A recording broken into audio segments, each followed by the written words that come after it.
Chapter 70. Little Qing. Looking at the maidservant who was sweating profusely and was not reserved at all, Huyen pretended to be angry and scolded angrily with her small mouth. "Don't you know what it means to be prudent and reserved? Look at you now. You don't look like a maidservant of the Hu family. You have been with me for so long. Why can't you learn?"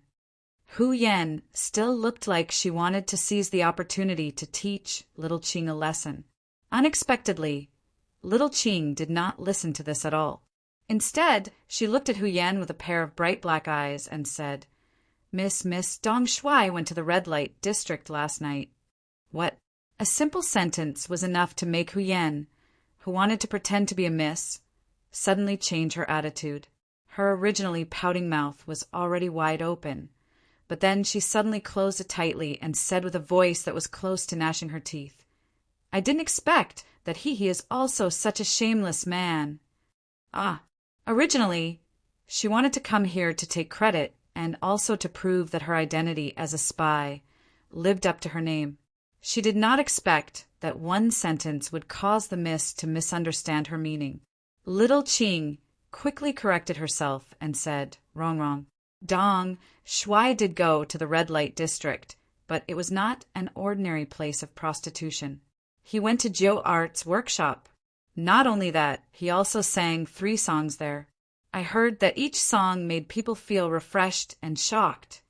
This time, little Qing did not dare to hold back in the slightest, and said everything that she had heard in one breath. What? He knows how to sing? He knows music? At this moment, Huyen realized that she had misunderstood Yang Qindong.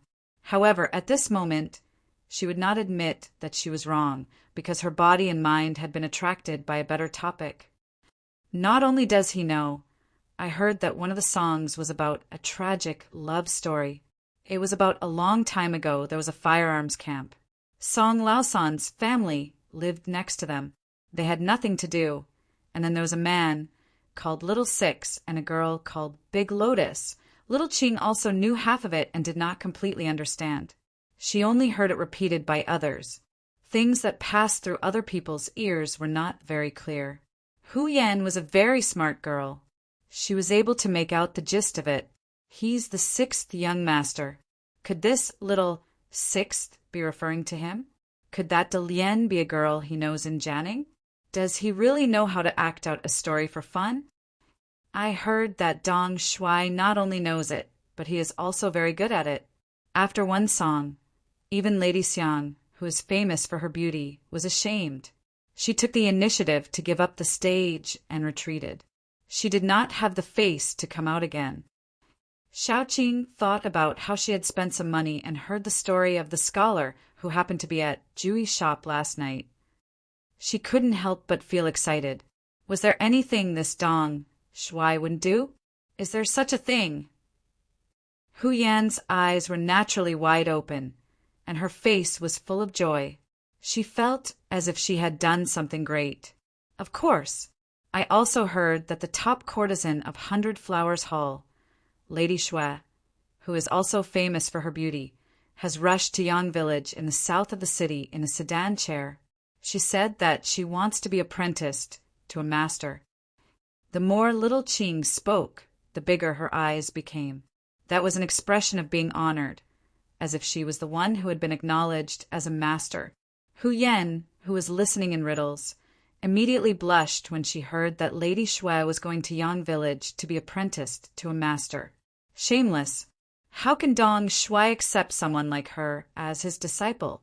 If she can't go, she will just be asking for trouble. As if she had made an assertion, Huyen said, Dong Shuai can sing at home if he knows how to sing. Why does he have to go to Jiu Art's workshop? Isn't he afraid that the imperial censors and imperial censors will impeach him? As she spoke, she put her fist to her lips as if she was anxious about something. When little Qing saw this scene, she immediately laughed out loud. Miss, who are you to Dong Shuai? Why are you so anxious for him? I am him. When Huyen said this, she suddenly realized that she had been tricked by little Qing. Her face immediately turned red. She clenched her fist and fiercely chased after little Qing. For a moment, the two young women started a marathon competition in the study. In the imperial court, the officials were in a good mood today. It was probably because they saw the high-yield grain that could produce more than 20 dan of grain yesterday, which solved a big problem for the development of the great Ming dynasty. Now everyone was smiling. Even colleagues who were not close to each other nodded to each other when they saw each other, which was rare for them to be magnanimous. Zhu Qijin was also in a good mood. Last night, in Empress Qian's bedroom, he was really praised. Speaking of Empress Qian, she was really well-behaved, virtuous, and gentle. She was born in Haizhou. Her father, Qian Gui, was a military commander. She was made empress in 1442.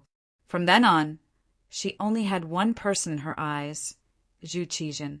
In other people's eyes, Zhu Qijin was Emperor Yingzong. But in Empress Qian's eyes, he was her husband, her sky. She dedicated all her love to this person. In the history of the great Ming dynasty, Emperor Yingzong was captured by Yes Hen during the Tumu Rebellion. In order to welcome Yingzong back to the court, she sent out all the assets in her palace. Every day, she mourned and prayed for the gods to bless Yingzong.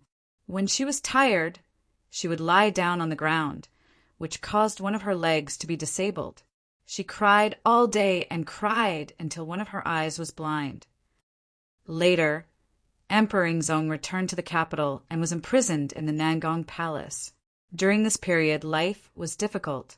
Empress Qian used hand knitting to support the two of them. This lasted for 7 years. After Zhu Qijin died, he was afraid that Empress Qian would be bullied by imperial concubine Zhou. He specially ordered Empress Qian to have the honor of being buried with me after she passed away. It could be said that Empress Qian was a model of virtue. Normally, it was very difficult to get such a person to flatter him and say a few words of praise.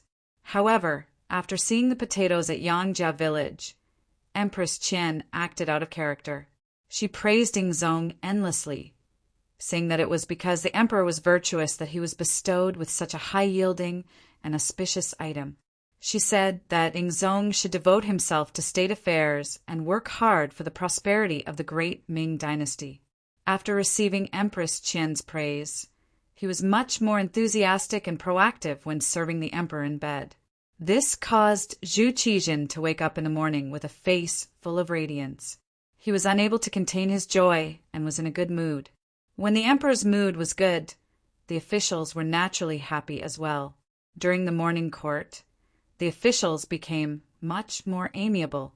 Some of the matters that were reported seemed to have been resolved satisfactorily. Nearly 2 hours passed. Yingzong was several times more efficient than usual and dealt with several major matters in succession. When he saw that the officials were satisfied, Yingzong was also happy. Zhu Qijin himself liked this kind of scene where everyone was happy. Wouldn't it be best for everyone to be happy? Good. The atmosphere in the court today is very good. The emperor and his officials are of one mind. Zhan is very happy. Zhu Qijin said with a happy and satisfied expression. After saying this, he raised his right hand. This was his usual action. He was preparing to end court. Just as Wang Zhen, the head of the ceremony directorate, was about to shout "End court," a person suddenly walked out of the room.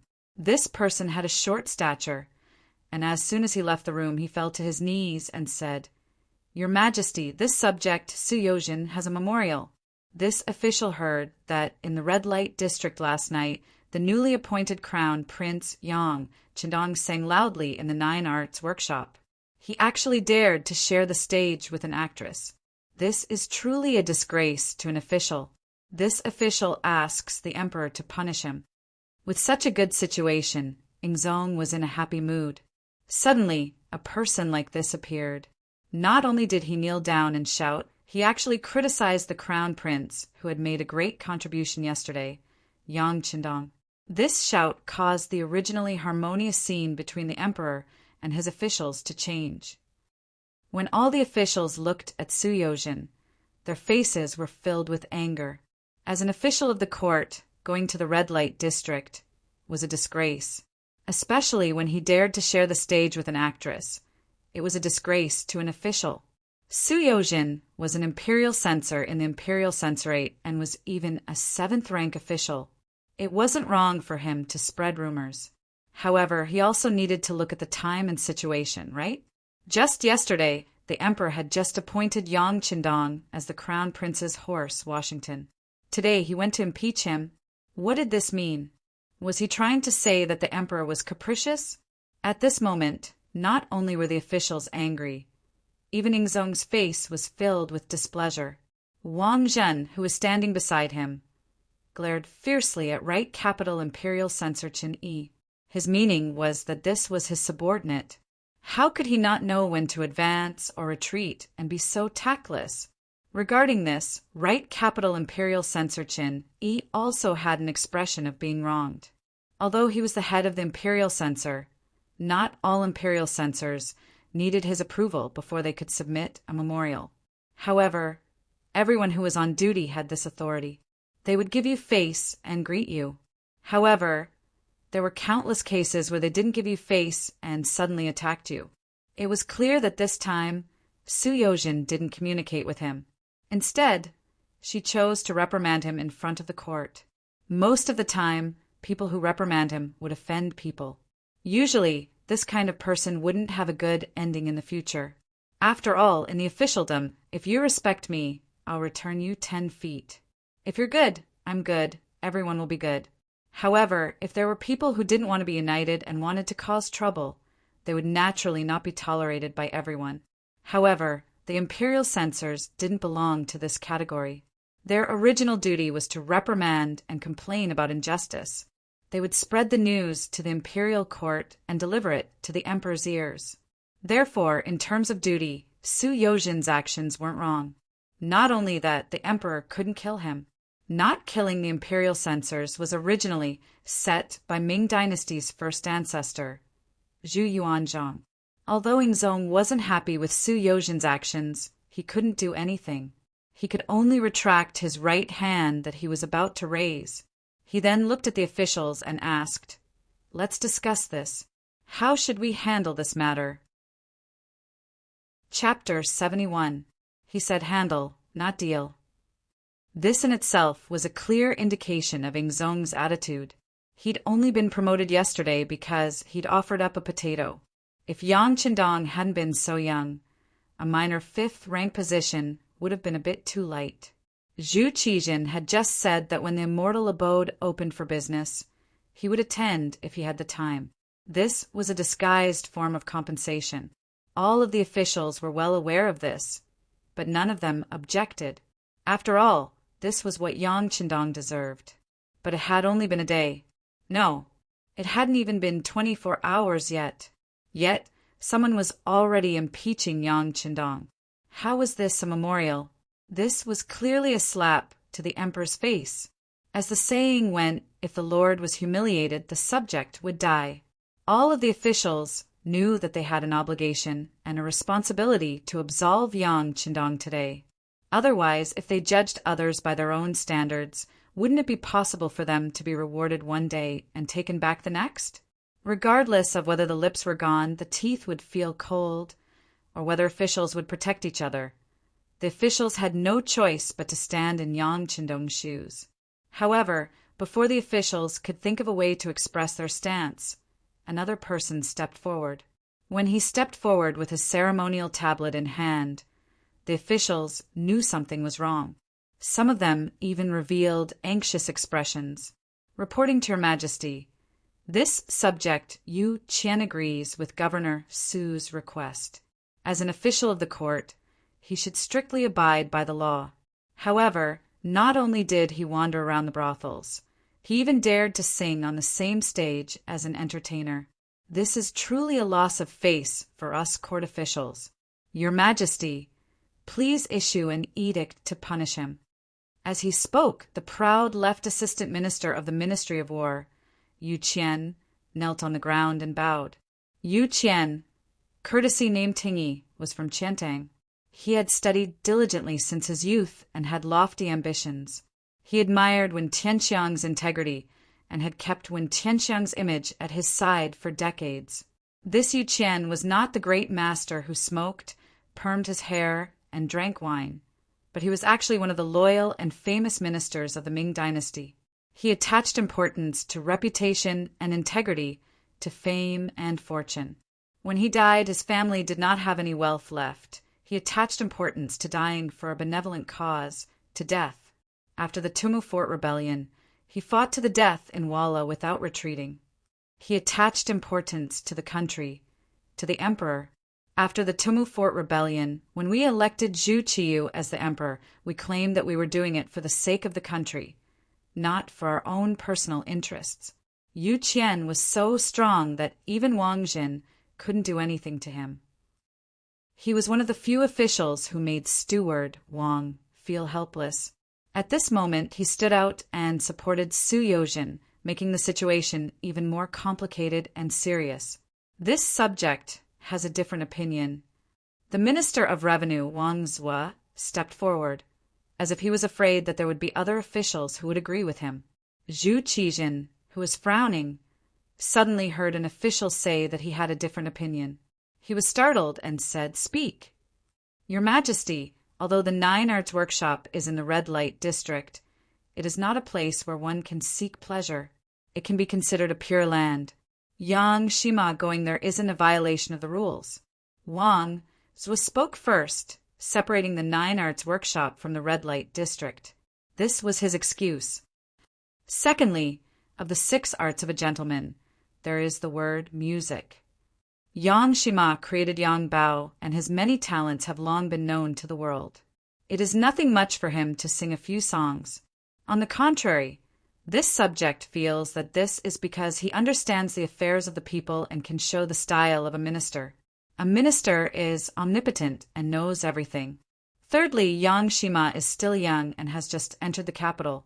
It is inevitable that he would be attracted by the prosperity here and do some inappropriate things. This is completely understandable. With these 3 points, this subject pleads for your Majesty to be merciful and not punish Yang Shima to show your Majesty's magnanimity. After speaking, Wang Zhua kowtowed to the ground and shouted, "Long live the Emperor," before kowtowing again. The moment Wang Zhua stepped forward, the Minister of Personnel, Wang Ji, stepped forward as well. This morning, his grandson, Wang Si, came forward to pay his respects.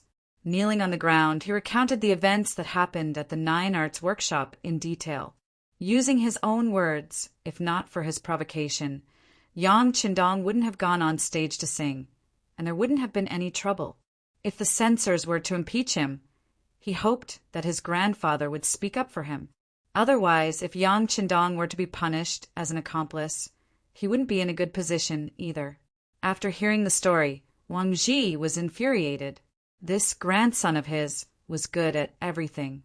He was hard-working in his studies and diligent in his work. However, he loved to be in the limelight too much, and he loved to wander around those red-light districts. He had already brought up this matter more than once. Yet, not only was his grandson unrepentant, he even caused a huge commotion. As the royal court was about to start, Wang Ji didn't have the time to reprimand his grandson. He only wanted to talk about it after he returned from the royal court. However, he didn't expect that someone would still use this as an excuse. Seeing that the emperor and the officials had the same attitude, Wang Ji hesitated for a moment before stepping forward to speak up for Yang Qindong. "Your Majesty, this subject believes that Lord Wang's words are appropriate. Who hasn't been young and frivolous? Furthermore, Yang Shima's song has nothing to do with the political situation. Please give him a chance on account of his contributions." After Wang Ji finished speaking, he picked up his ceremonial tablet and knelt on the ground with a plop. Even though Yang Shima's actions sound ridiculous, it is just a joke among the young. This subject believes that there is no need to discuss it in the royal court. This old subject hopes that your Majesty won't pay too much attention to it. The Minister of Rights, Hu Kuang, also slowly knelt on the ground. As the Minister of Rights, even he believed that Yang Qindong's actions didn't violate the rules of etiquette. Naturally, others couldn't say anything, including Hu Kuang. There were 3 important officials speaking up for Yang Qindong. With these 3 officials at the front, the other officials all knelt on the ground and voiced their agreement. Even Wang Zhen, who was standing next to the emperor, took this opportunity to whisper to Zhu Qijin, "Your Majesty, Yang Shima's actions aren't harmful at all, so there is no need to pursue this matter. Your Majesty can have him open a restaurant and do business. So what's the big deal about singing a few songs? Your Majesty is completely free to make your own decisions. In addition, the imperial censor's words should also be rewarded, and this matter can be settled." The immortal abode was about to open, and Wang Zhen had a 10% stake in it. Who knew how much more income they would get in that month? If something were to happen now, the immortal abode would definitely be implicated. This was tantamount to harming their own interests, so they naturally had to speak up. With the officials pleading for leniency and Wang Zhen's words, Yingzong understood what was going on. After lightly rubbing his forehead, he spoke in a clear voice. "This subject's words are reasonable. Yang Shima is merely young and restless, and he has just arrived in the capital. Everything is new to him, so it is reasonable for him to do something that is slightly out of line. There is no need to pursue this matter any further. As for Supervisor Su, he is diligent and responsible in his work.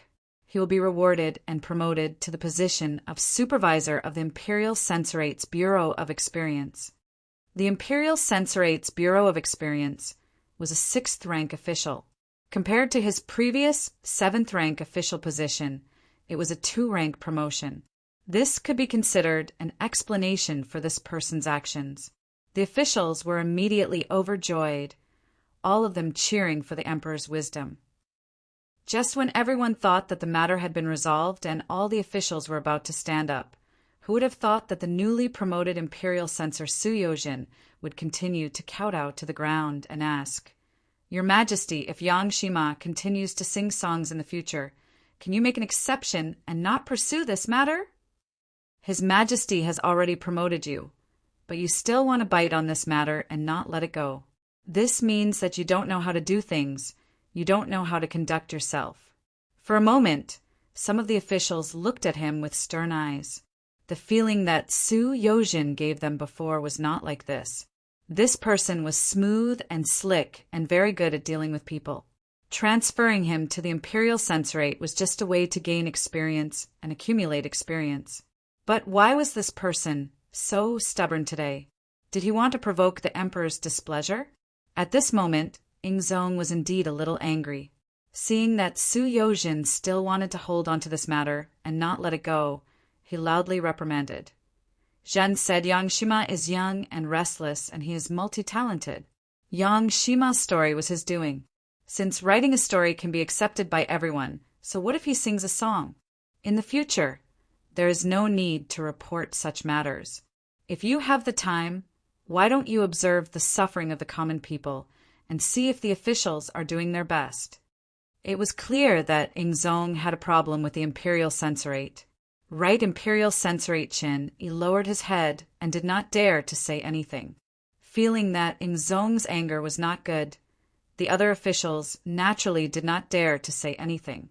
Only Su Yozhin, who did not know where he got the courage, actually knelt on the ground and shouted, "This official knows. In the future, if there is anything related to Yang Shima, it will not be reported." Humph. Yingzong also angrily glared at Su Yozhin. Then, without waiting for Wang Zhen to call for the court to end, he got up and left the dragon throne. The officials also left with the emperor. Even Right Imperial Censorate Qin Yi did not pay attention to Su Yozhin, who was still kneeling on the ground, and left with the other officials. Soon, there were only 2 people left in the entire court. One was the kneeling Su Yozhin, and the other was the left assistant minister of the Ministry of War, Yu Qian. "Official Su, quickly get up. The emperor and the officials have all left." Reaching out his hand to help Su Yozhin up, Yu Qian's face was filled with admiration. Yu Qian was upright and plain-spoken. Even with Wang Zhen's power, he did not lower his head, and the other party could not do anything to him. It was very difficult to make such a person admire others. But now Su Yozhen did it. Being helped up by Yu Qian, Su Yozhen was flattered. Official Yu, many thanks, many thanks. Official Su, there is no need to be like this. I should be the one thanking you. Imperial censors should be like official Su, not fearing power and report to the emperor. Even if the person you are referring to has made a great contribution, it is still the same. When he said these words, Yu Qian's words were righteous, and his face was solemn. Not only did he say this, in fact, he had always done things this way. However, he did not notice that at this moment Su Yozhen's face was filled with shame. Only he himself knew why he would do such a thing today. His heart was far from being as pure and holy as Yu Qian seemed. On the contrary, it was extremely dirty. It was just that it was not enough for people to understand. Official Yu is too modest, too modest. Drenched in cold sweat, Su Yozhen was afraid that he would unknowingly give himself away if he stayed. So he cupped his fists and bid farewell. Yu Qian was left standing alone in the court, his gaze seemingly piercing through the imperial city, piercing through the capital, and reaching the Yang clan manor in the southern part of the city. Yang Qindong. Ah, Yang Qindong. First you made a report to control the direction of public opinion, and then you made such a ruckus the moment you arrived in the capital. Just what are you thinking? Are you an official or a merchant? Are you loyal or treacherous? Chapter 72. Yesterday could be said to be a busy day. In the morning, Yang Qindong first beat 7th brother-in-law Wang Go, then beat the drum of the imperial court, went to the imperial court, saw the emperor, and presented him with the auspicious and high-yielding potato. In the afternoon he saw his eldest brother, second brother, and the others, whom he had not seen for a long time. In the evening he went to the red light district, 9 arts workshop, and made 3 astonishing songs. After returning to the Yang family manor, Yang Qindong fell asleep immediately. It was not until the sun was high in the sky that he got out of bed with the help of his maid Xiao Yin. It wasn't that Yang Qindong insisted on using Xiao Yin's help. For this matter, he had refused many times, until one day Xiao Yin cried in front of him and asked if the young master didn't want her anymore. This caused Yang Qindong to have no choice but to give in. It had to be said that the men of this era were very fortunate. After tidying up properly, the kitchen maid Yi Qiu had already prepared breakfast on a round table. As he ate in big bites, he listened to Tiger's Mane, who was standing beside him, report the matters of today's imperial court. Young master, after Su Yozhen received our money, she indeed went to court today to impeach you. After that, the officials pleaded for leniency. The emperor also said that in the future, there is no need to report anything related to you. Tiger's Mane widened his eyes and looked at Yang Qindong with a gaze full of admiration. His reverence was like a torrential river that flowed endlessly. Just last night, when he left the 9 arts workshop, Yang Qindong handed the task to Tiger's Mane. He had someone bring enough money to find an imperial censor called Su Yozhen. Then he did the same thing. When he first received the task, Tiger's Mane was naturally very puzzled. He couldn't understand what the young master was trying to do. Spending money to hire someone to impeach him? Was he crazy? However, after a long period of training, his nature of obedience had been cultivated. In the end, he still did as he was told. Sure enough, after finding Su Yozhen's house, he snuck into the courtyard and took out 2,000 taels of silver. That person's eyes lit up, and he only hesitated for a moment before agreeing. This led to today's morning court session. All of this seemed to be because someone was jealous of Yang Qindong's rise in power. Everyone followed this train of thought. Who would have thought that this was just a self-written and self-directed play by the 6th young master? Taking advantage of the fact that he had just offered up an auspicious item, there would certainly be no result if someone tried to impeach him. The ministers were thinking about dying if the lips were cold and the teeth were cold. The emperor was thinking about his own face. All of this was calculated by Yang Qindong so he took this risk. The benefits of taking the risk were obvious. In the future, no one in the imperial court would bring up this matter again. In this way, he could openly be a rich man, a true official businessman, a person who was recognized by everyone as rich. Everyone knew that he had money. So when he did things, it would naturally be much smoother and he would have fewer worries. As for why he used Su Yojin and not someone else, this was the advantage of Yang Qindong's prophetic ability. Su Yojin had a short stature and an ordinary appearance, but he was very intelligent. He liked fame and was good at reading people's expressions.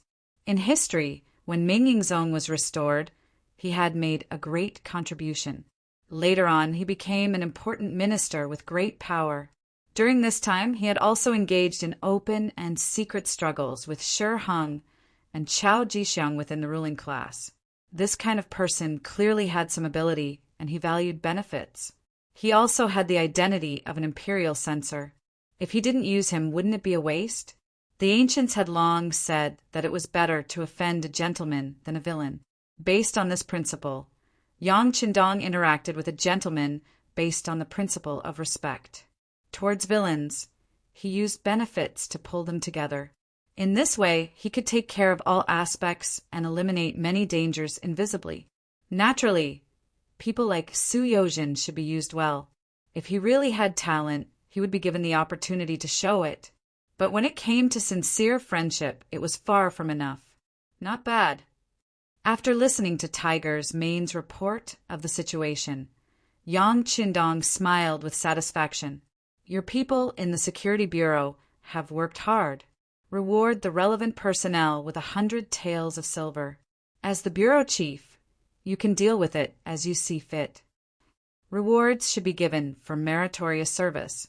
This was a principle that Yang Qindong deeply remembered. Only then would more people be willing to work for you and do things with peace of mind. Thank you, young master. Tiger's Mane said with slight excitement. 100 taels of silver was naturally nothing to the Security Bureau, which spent money like water. What was important was Yang Qindong's satisfaction with their work. This was what they pursued. By the way, young master, a sedan chair has arrived outside the Yang family manor. One of the ladies even handed over a name card. Where's the name card? Yang Qindong asked as he put the last bite of breakfast into his mouth and clapped his hands. That is with Qiao Yin. Tiger's Mane lowered his head, not daring to look at Yang Qindong. He. Yang Qindong smiled, then got up and went to the study next door. Sure enough, there was a name card neatly placed on the wooden table with beautiful words written on it. Qiao Yin was very sensible. She wouldn't make things difficult for Yang Qindong on important matters. She just wanted to throw a tantrum and let people know that she knew some things, and even some things that she didn't like. Yang Qindong also saw this as another kind of beauty for girls, the beauty of jealousy. He knew that this was Qiao Yin's way of reminding him not to get too close to the lady who came to see him. He smiled and took the name card. The name of the name card was for the 6th young master, Yang Qindong. When he opened it, a fragrant smell immediately assailed his nostrils. There was also a line of beautiful words written on it. Your servant, Xiao Yuxue, greets the 6th young master Yang Qindong. Please don't refuse.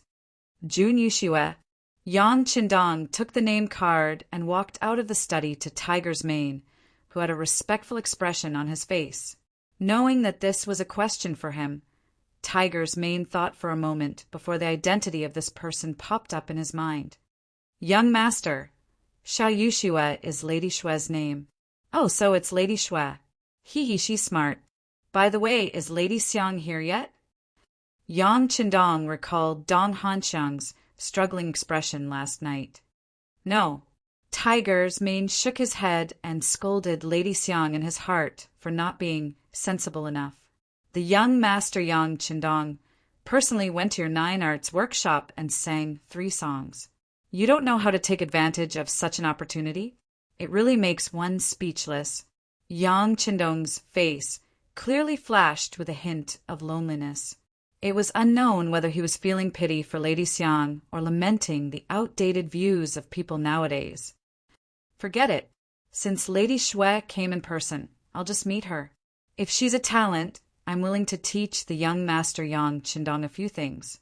This is Lady Xiang's fortune, Tiger's Mane said enviously when he heard that this lady could be taught by the young master Yang Qindong in person. As the Yang family system expanded, the chances of being taught by the sixth young master Yang Qindong in person became fewer and fewer. Whenever there was an opportunity, everyone would try their best to seize it. How about this? Inform the people to enter the manor. Also, find Xiaoyin and arrange for someone to send out the things I prepared when I returned last night. Remember, don't miss out on a single family. Send out all the gifts to the manors of the fifth-rank officials in the capital. Also, don't miss out on the families of my brothers and sisters.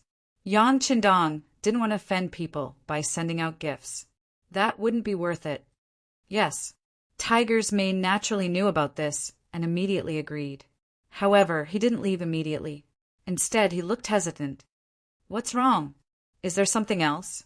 Yang Qindong knew that Tiger's Mane had something to ask, so he looked at him curiously. That our people from the Bureau of Security have found out that someone is asking around about the young master's past. Tiger's Mane had just said this when he felt the atmosphere in the room become oppressive.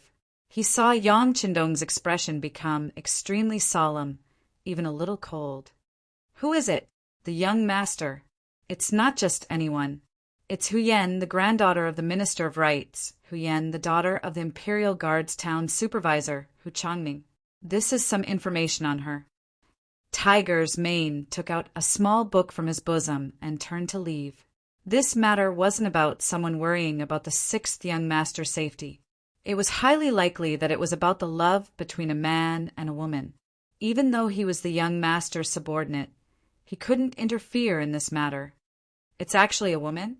Yang Qindong was also a little dizzy from this sudden turn of events. When he looked at the small book, it recorded in detail about Huyen. It also emphasized that this woman was already 16 years old. However, until now, no one had discovered that someone had gone to bring her forward. After an investigation by the Bureau of Security, they found out that it was Hu Changming's idea. The small book also recorded that Huyen was educated and well-mannered. Moreover, she was as beautiful as a fairy. She was also clever and cute. Looking at this, how could Yang Qindong not know what this meant? At this moment, the matter of Hu Zhongning breaking into the Yang family's old house in Fangjianing Mansion was naturally figured out in an instant. At this moment, Yang Qindong understood that Hu Zhongning's worship of his parents at that time was fake, and his observation of himself was real.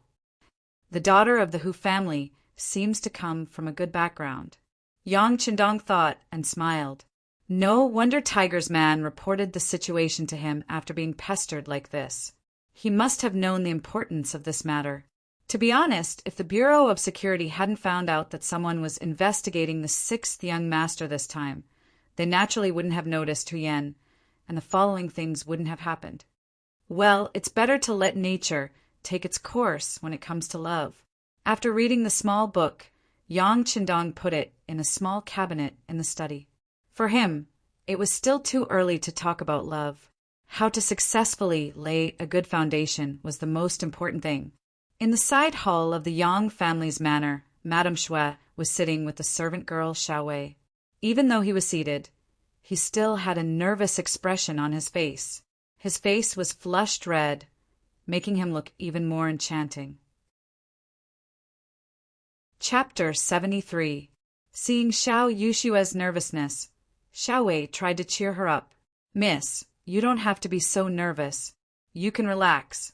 Many childs and young master from noble families have spent money to go to Baihua Hall just to see you. The sixth young master is also a man. He must be the same as them. No, it's not the same, Madame Shui retorted. You've read the wonderful stories in Yang's Daily, and the song you hummed today, the touching love story. How can the person who wrote these things be the same as the other young master?